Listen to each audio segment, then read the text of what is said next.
What's going on, everyone? Thank you so much for tuning in to another episode of the Ducks Dish podcast. I'm your host, Max Torres with ScoopDuck on 3, coming to you on Thursday, December 19th, 2024. Glad to have you along with us. Thank you so much for being here. We got some news and we got some more news on top of that to get into on today's episode of the pod. Portal Mania and a major recruiting bombshell to get into. So joining me, as always, is ScoopDuck owner and publisher Justin Hopkins. J-Hop, how are you? Good, buddy. Just, everybody knows the gig by now. We actually got something to talk about, which makes our lives a lot easier. And it's mostly good news. I mean, we're going to probably kick it off with a little bit of bad news and rip off the Band-Aid, but it's mostly really good news for Oregon. Yeah, you alluded to it there. And then if you're watching us on the ScoopDuck on 3 YouTube channel, you can see it right there on the ticker. The big news of the day, 5-star wide receiver Dallas Wilson is expected to request his release from his Oregon paperwork, from his financial affidavit, all those bells and whistles, and is expected to sign with the University of Florida. Just a massive blow to Oregon's class in 2025. Maybe I'm overstating that a little bit. It's still a phenomenal group, but Dallas Wilson is an amazing player, and now it looks like he's not going to be heading to Oregon. So we're going to be kind of breaking that one down. What was your reaction here, Justin? I know you had our readers in the loop over at ScoopDuck from the jump. Yeah, this won't be a pod where we, go, we didn't want him anyways. He's a bad player, and we badmouth him. At the end of the day, these are still 17, 18-year-old kids, maybe 19 in a few cases, but generally they're still kids making the biggest decision of their lives. And that's difficult, right? They're making that decision. And not only is it difficult, it's very much in a public light, right? I mean, that's why you and I have a job. People are reading about it, talking about it, popping off on social media about it. So it is what it is, right? I mean, it was one of those things where Oregon was kind of hanging on there at the end. Even though he'd been committed for 2 years.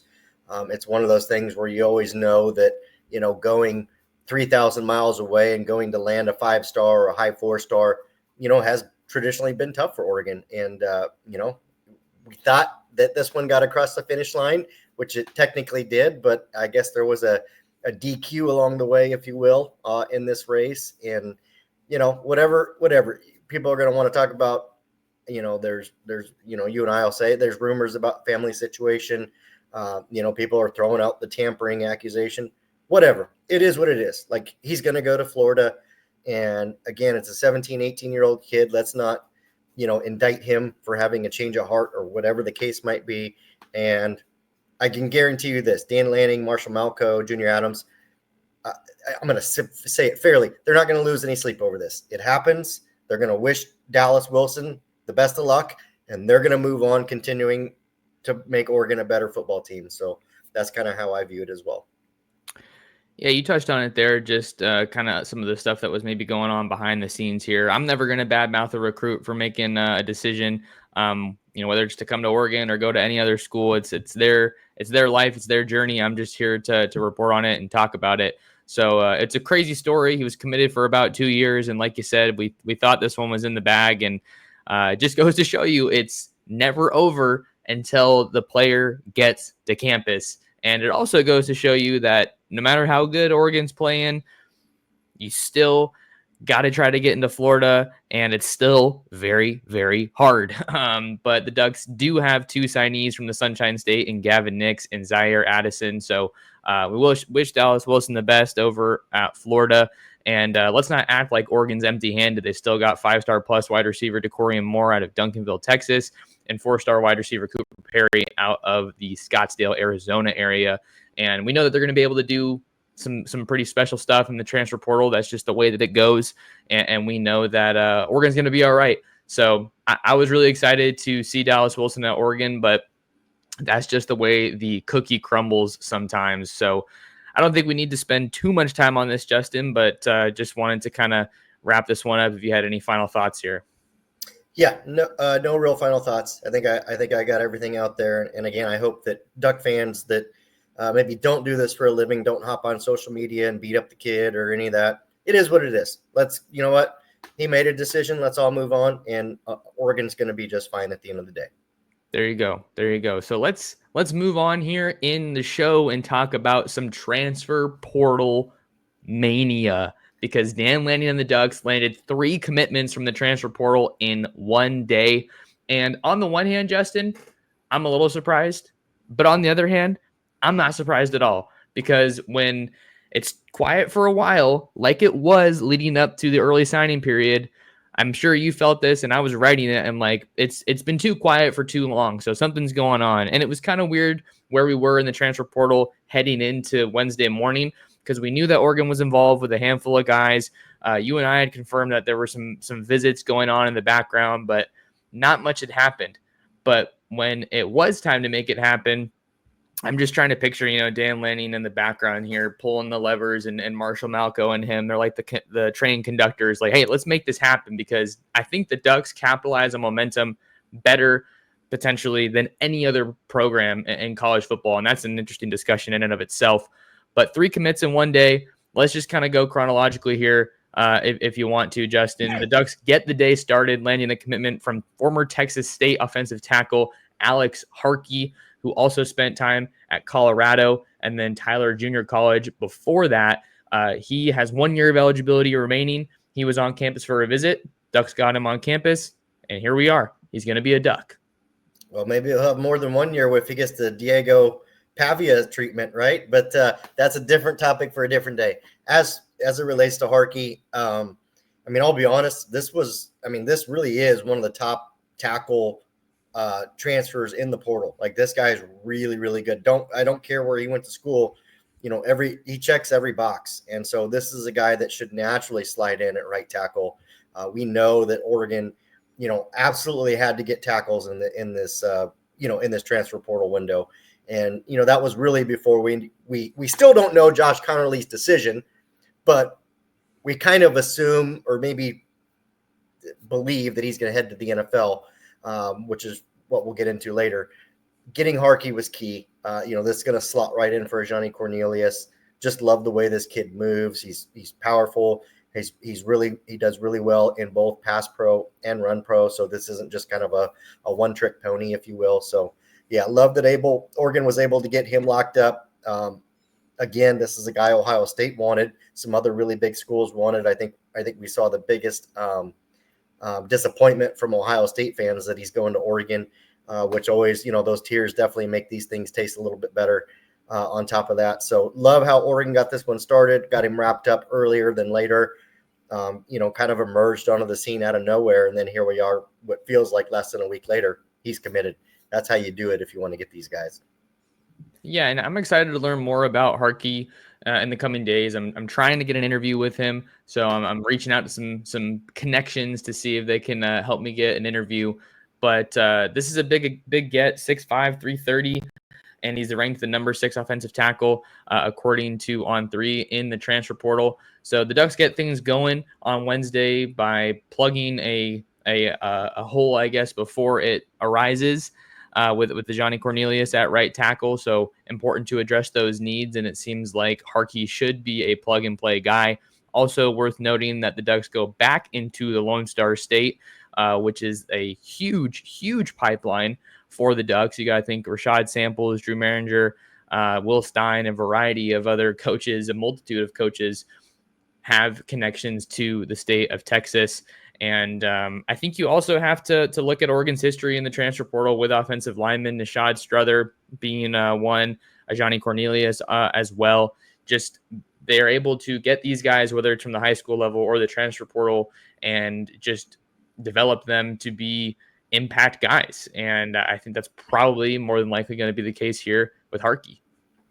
Yeah. Alik Terry's resume, as you said, is sort of speaking for itself now, right? I mean, the Oregon's doing really well with the transfer they brought in. Obviously, Johnny Cornelius was one that kind of segued from Coach Clem to Coach Terry, kind of from his transfer, his recruitment.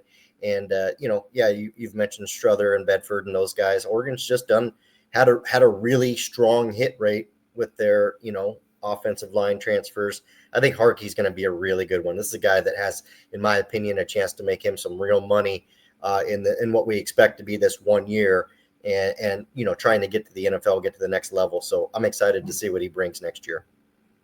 And one of the cool things I think about the transfer portal, Justin, that Harkey and Cornelius maybe share.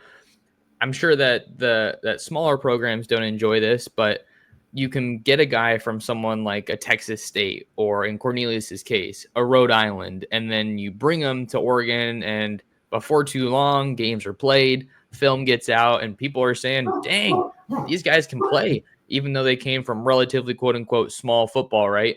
So I think that Harkey certainly follows that trajectory, but I know a lot of coaches at these lower level programs, G5, whatever it is, FCS, they aren't happy that the transfer portal is resulting in them losing a lot of their top guys every year. Yeah, it's the unfortunate, byproduct of the transfer portal and just kind of the way college football works now. If you're good and you basically up your stock and you go to Texas State, or you go to Rhode Island, or you go to wherever, you got a chance to move up the ladder. And I mean, honestly, that's kind of how it should be, right? I mean, it sucks for these coaches at that lower level that maybe find a diamond in the rough or develop a guy only to see him kind of leave and really, go to a bigger program. But that's the nature of the beast. That's how the thing works now. And we've said it about other things. It's adapt or die, right? It's adapt or die. So if you're a coach at Texas State or a coach at Rhode Island, you just have to be ready for these types of things to happen. You're going to have to basically really, for them, you have to recruit a year ahead, kind of saying, hey, I know we've got this kid and he's really good. Somebody's going to find him and somebody's going to take him. I better start developing the guy behind him right now. So at least if I was a coach in that position, that's what I'd be doing. But I'm not. I'm sitting here talking to you. So Sure. And you have to wonder too with like you talked about. I mean, we have to talk about it a little bit some more, but the whole Diego Pavia news with junior college guys getting granted, I believe, 4 years of eligibility after they wrap up their junior college years and get to a major 4-year, I almost said university, because that could impact Oregon in 2024 with a guy like George Silva, who played junior college football, and he's a tackle. So maybe, he'll be in the rotation a bit more if he in the event that he is back at Oregon. So I don't know how that's going to play into things, but just a note worth passing along here as we're talking some O-line recruiting. Yeah, it's certainly going to open another version of Pandora's box in college football, because as you can imagine, anybody that's interested in using that loophole or whatever you want to call it are going to call his lawyers that he used, and they're going to figure out a way to exploit it. So now the NCAA, I'll be honest, the NCAA may as well just say JUCO doesn't count against you. You know what I mean? Because that's ultimately what they did in this case. And there's no way they can tell the next guy no now, right? Like you can't just say, okay, we gave Pavia a pass, but yeah, you not so much. Sion Laulula, nope, we're not going to let you have the years back. Or George Silva, like you said, you're not going to get the years back. So yeah, I would expect that this becomes more commonplace, because it's the same thing as basically trying to take NIL away now. You're not taking NIL away now. You might structure it. You might put some rules in place. That would be nice, but you're not taking NIL away now. You've already opened that box. So this is probably going to be the same thing. Another example here of Pandora's box, along those lines, trying to put toothpaste back into the tube. It doesn't work. It doesn't work. For some reason, I'm like, am I going to have this and be able to use it? I'm like, I don't have any toothpaste here. What am I thinking? But it's just crazy. It's like putting poop back in your butt. You're just not going to do it. Yeah. I mean, we could do even more metaphors. My cat made an absolute mess of the litter box last night. And I think the only other real potential impact, right, is Jamari Caldwell on the Oregon roster, because he spent some time at the junior college level, and who knows how big of a news it would be to get him back for one more season in Eugene. But I digress. Let's keep it rolling. We're not going to go quite in chronological order, but we'll talk about the other massive offensive lineman that the Ducks were able to land on Wednesday night, and that is former Nevada offensive tackle Isaiah World, 6'8", 309 pounds, commits to Oregon from a Final Three of Oregon, Texas A&M, and Nebraska. I think this one was probably coming down to Oregon and A&M based on the conversations that I had leading up to this news, but Oregon got the final visit. I don't know how much that impacts things in the transfer portal recruiting world versus the high school recruiting world. That could be an interesting conversation to have, but he is ranked as the number 3 offensive tackle in the On3 transfer portal industry rankings. So another high profile guy. The Ducks were on him. He's from Lincoln in San Diego. The Ducks will now have 3 Lincoln Hornets, former Lincoln Hornets, on the 2025 roster, along with Jalil Florence and Achilles Smith Jr., who just signed with the Ducks and is expected to join the team 1 week from today. Exactly. So it's a fun time covering Oregon recruiting, Justin. And if you're watching on ScoopDuck on the YouTube channel, I got Hayes Fawcett's edit here, which is just next level. Yeah, it's a great edit. Great edit for Mr. Worldwide here. And I mean, this is a guy that, I mean, you could tell when he went in the portal, Oregon was immediately linked to him. The visit to Oregon was immediately talked about. It just felt like, based on need and based on those criteria, that Dan Lanning had no problem saying, we're going after this guy. And we know that when Oregon and Dan Lanning goes after a guy like that, that's a position of need. Not to mention with some ties, right? You mentioned the Lincoln High School ties. Obviously, that's going to cross over. This guy was the number 1 position of need Oregon had in the transfer portal, which would be left tackle. Again, I mentioned it earlier, assuming Josh Connerly goes to the NFL, and I do believe Josh Connerly will go to the NFL. I would love to see him play at Oregon for another season. I just don't think that's an affordable option. I mean, I think he's going to end up being, a late first, second round kind of guy, and that's good money. That's hard to walk away from. So if Oregon somehow manages to get Connerly back, then I will once again never doubt Dan Lanning for anything. But I mean, I think it's unlikely, which makes Isaiah World such a perfect immediate slide in at left tackle, because you're going to need that. We saw the offensive line struggle earlier this year when it wasn't quite gelled and wasn't quite all put together. And, obviously they needed the pieces. They needed the guys. Spring could be rough for the offensive line because they're going to break in a lot of new guys. You're going to break in both your edges more than likely. You're probably going to be breaking in some guys in the interior. It could be a really rough spring for this offensive line, but that's why you have the spring and you have practices and spring games. So it's going to be pivotal that group gels, comes together, figures out some form of cadence, because that's what's going to, be their Achilles heel. I think there's enough talent with World and Harkey now, and I don't think they're done in the transfer portal with offensive linemen, but I think there's enough talent now that they can be good. It's just going to be how they come together. Love World, big guy, long arms, tall guy. So you let that guy anchor over there, and that should be hopefully a pretty good thing for Oregon. He's got 1 year of eligibility left, and he'll be spending that year in Eugene with the Ducks. Taking a look ahead at the offensive line picture, Justin, to follow up on your last point there, the Ducks are also going to lose Marcus Harper. He'll be exhausting his eligibility, and Nishad Strother, I believe, will be gone as well.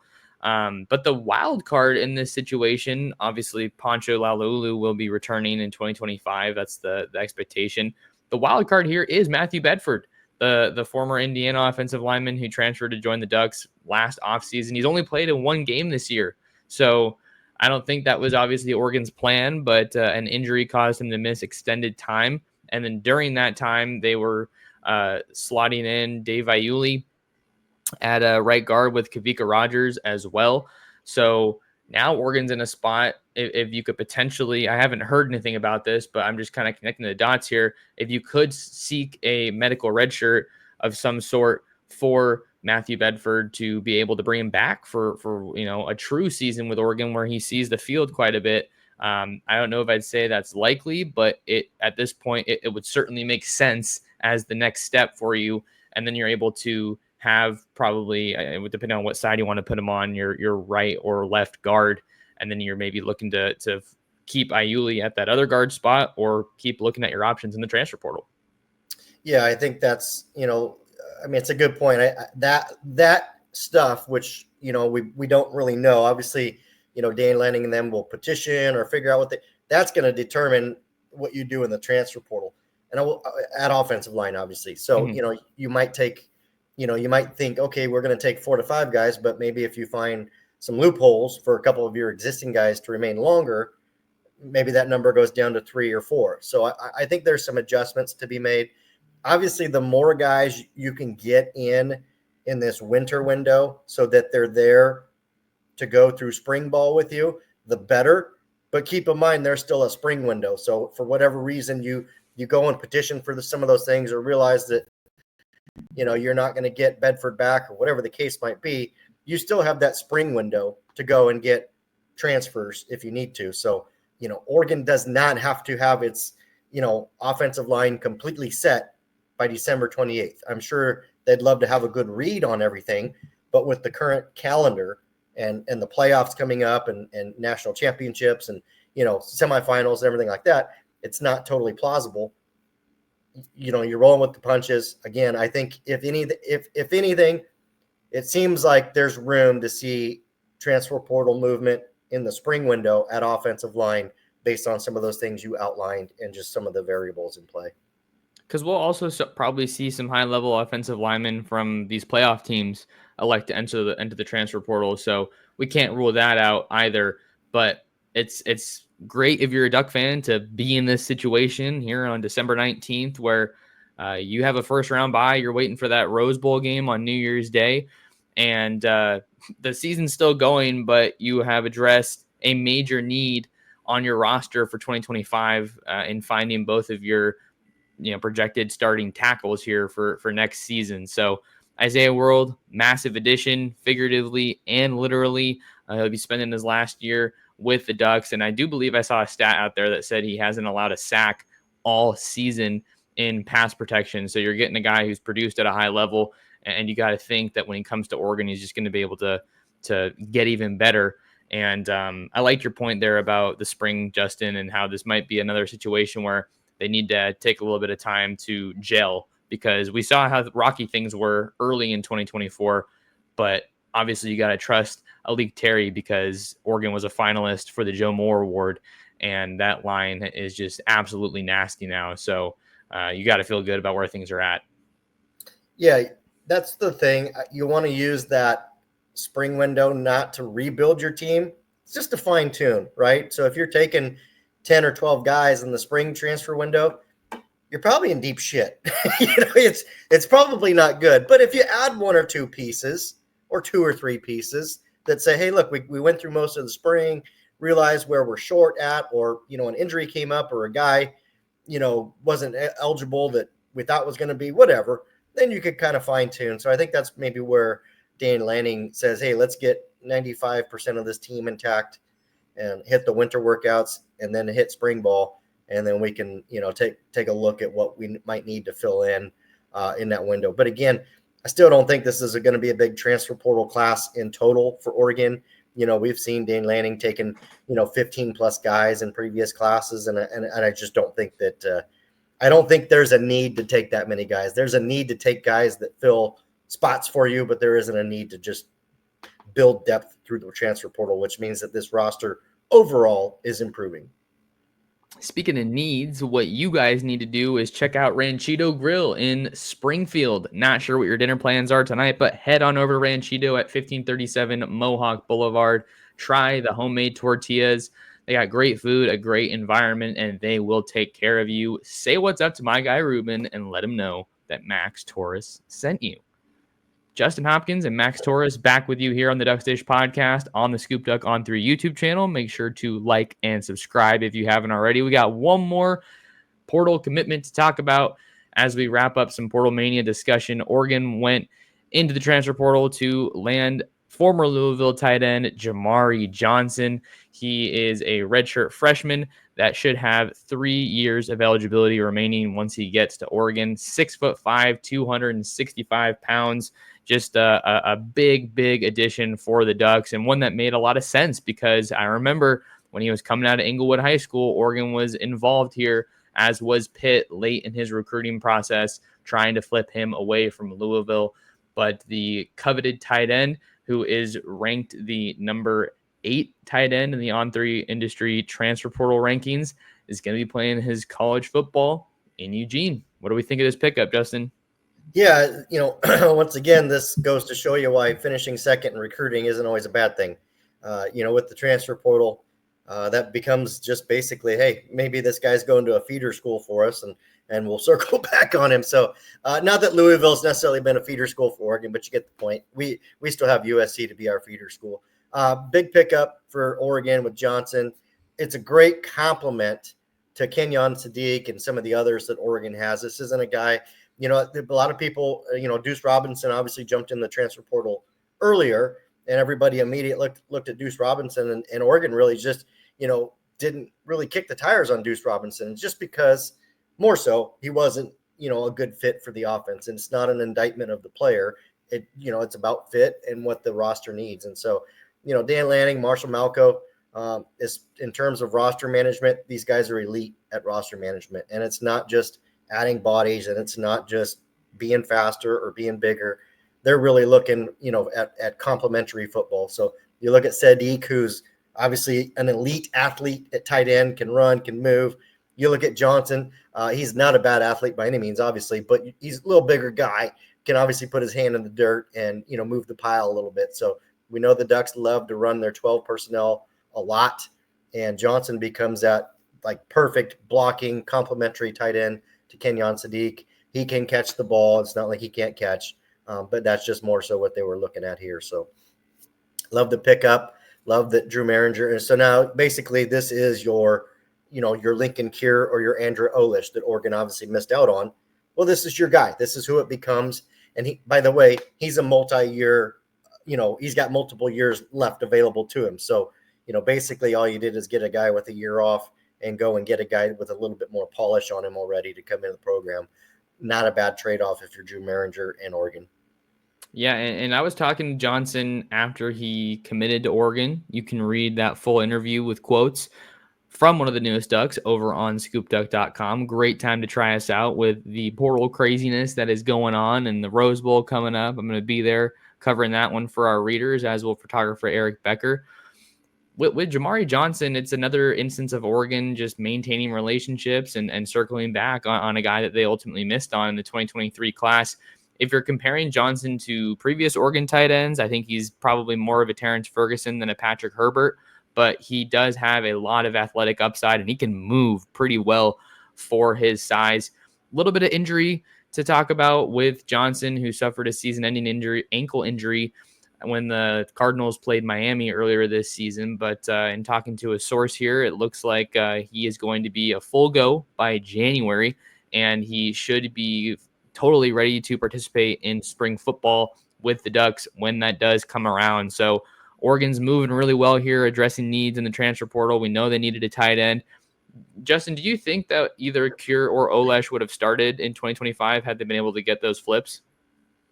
It's a good question. That's a really good question. I mean, obviously they're great players. I mean, they're going to start. I mean, well, Kier is definitely going to start at Kansas State. That's clear. Starting in Oregon's a different breed. I guess that depends on how much faith you have in Roger Saliapaga. If you're Drew Maringer, if you're Will Stein, I think they would have competed for snaps, either one of them. I don't think either of them would have started. I think they would have gotten snaps, and they probably would not have been able to preserve a redshirt year. But I don't think either of them would have started. And it's worth mentioning that Oregon has started tight ends as true freshmen, maybe not under Dan Lanning, but both Maliki Monteval and Terrence Ferguson saw a good amount of snaps in their true freshman seasons back in 2021. You'll remember that Maliki Monteval caught that huge touchdown in Columbus in the shoe to lift Oregon over the Buckeyes. But just to wrap up this Jamari Johnson edition, I really like this edition. I feel like he's a really high upside player, having gotten to cover him in high school. I think that he moves really well for his size. I think that's going to surprise a lot of people here. He did play some wide receiver at times, just got flexed out wide when he was at Inglewood. So this is a guy with a lot of upside.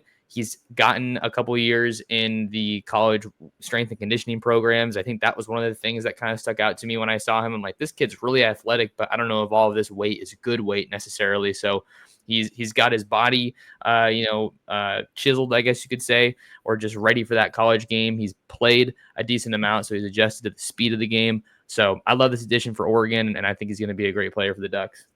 No, I think he's going to be a great player for the Ducks. Like you said, I was, kind of picture or not. I was detailing him as more of a blocking tight end. But you're right. This kid's got great athletic upside. Like, this is a do-it-all type of tight end. This is a quote unquote, this is a Big Ten tight end, right? This is a guy that can block linebackers, that can chip edge players, but still get out in the flat and catch the passes. So this is a really, really good, football player, well-rounded football player. And if I recall, I think he played basketball coming out of high school. I think it was a multiple, not at a level where he was going to go start for Kansas or Duke or something, but I recall him being a pretty good player, hoops player coming out of high school. Maybe I'm mistaken.